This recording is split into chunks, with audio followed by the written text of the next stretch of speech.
Hey, what's going on, everybody? My name is Corey, better known as the Seaman, and I want to welcome you to another edition of the Seaman's Cinema Sit-Down. Now, I wrapped up my holiday weekend movie-going by checking out a movie that did not come out this holiday weekend. This movie's actually been out for a couple weeks, in a limited release and growing. I think it's about full release now. And it's a movie that's been on my radar for a while, one that I was pumped to see. And I'm certainly glad that I went and checked it out last night.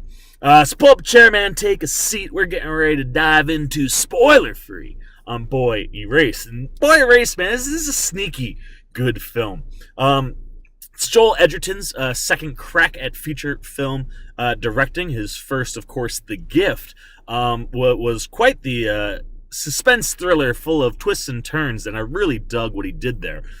Boy Erased, different animal altogether. Is a really serious drama talking about a really serious issue that's still prevalent in the United States. This idea of conversion camps, right? Like, in a lot of Christian religious sects, that they really push the fact that homosexuality is a mortal sin. And it's this, it's the idea of a camp that basically you pray the gay away, as they say. It's despicable. It's deplorable. Edgerton does an excellent job of giving you a taste at just how despicable and deplorable these places are, specifically the one in this movie, without showing you the full dirty underbelly, man. There are things going on at this camp specifically that we do not get to see, and I think that has a lot to do with Lucas Hedges' character, Jared Emmons, and what he did or didn't, get to see or witness himself when he was there, as he's the one who wrote articles and then, the book Boy Erased.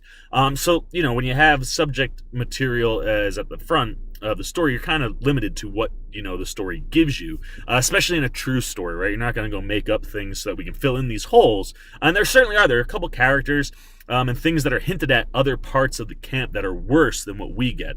And as much as you want to go see it, it doesn't get there.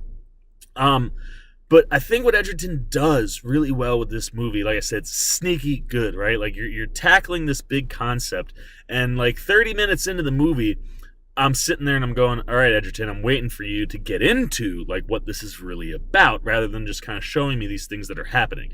Same with Lucas Hedges, man. I said it, going into the movie. I like Lucas Hedges, but he hasn't done anything that I thought warranted, just being all in on a big movie as a lead. And early in this movie, I was sitting there going, all right, man, Lucas Hedges, when are you going to show us something, man? Like, show that, like, this is, like, the role for you. Like, this is going to be your breakout role. And it's because of the sneaky way that Edgerton approaches everything. He kind of throws you right into the movie without saying what's going on. Like, we know things that are happening, but doesn't specifically say them. And he does jump backwards, like in flashbacks, in a way that was kind of jarring. And at first, I was like, "Oh wait, are we going backward?" Once I got into that footing, though, it was like he was setting you up with all these little things. I'm going to show you a little bit here. I'm going to show you a little bit here. I'm going to show you a little bit here, and we're not going to do too much, so that when we get into the back half of this movie and those emotional beats come down, they're not just hitting or registering, man. He is knocking you out with some of these emotional beats. And that's what Lucas Hedges does, man. I almost want to say that Lucas Hedges is kind of like a singer, right? Like, you hear like singers have control of their voice and their range and when they go and how they can control. You always watch these like competitions, like, oh man, the control you have in your voice. The control Lucas Hedges has acting in this movie emotionally is phenomenal. It's something you don't really pick up on until you get to the back half of the movie, where you start to see like, oh wow. What Edgerton essentially asks almost everybody on the cast list to do is hold back. Don't go full in all the way into the feelings and the story. We want to kind of peel this back layer by layer so that when those emotional beats hit, they hit hard. And Lucas Hedges, God, man, the story of Jared Emmons is so conflicted and tragic, man. Like, here's this boy who, if you're unfamiliar with the story, grows up. His dad is a pastor, so grows up in a very religious household, knows the feelings toward homosexuality, and yet he has these feelings. He thinks about men. And the way in which his homosexuality starts to become explored when he goes away to college, it's so tragic, man. Like it's like a kid that's just so conflicted about so many things and not sure of what to do, and the experiences he gets when he gets to college, heartbreaking and tragic. And you sit there and then you get to these scenes at the end that are just so emotionally strong. He has a scene with Joel Edgerton. You just see the hate rhetoric and the way they push, and it's like, I'd rather you lie and tell stories and make things believe so that you stop being gay or stop being who you are. Hedges does such a good job of just controlling all of this so that when it finally does get to come out and he gets to open up acting wise, he floored me, man. Him and Nicole Kidman. Nicole Kidman is the other one that's kind of in the movie, pretty much with Hedges. It's away from his house, so she kind of takes him to this place. It's supposed to be about 12 days, I think. And Nicole Kidman, same thing, super reserved.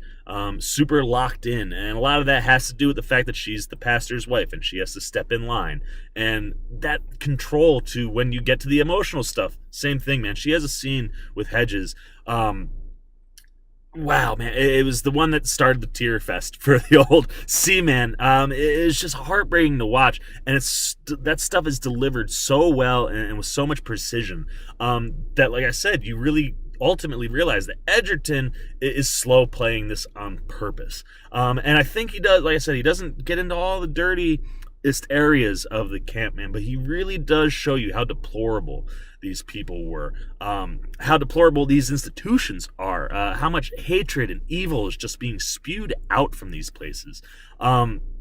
And then just to take in, Jared Eamon's story on top of that and all the stuff that he has to deal with.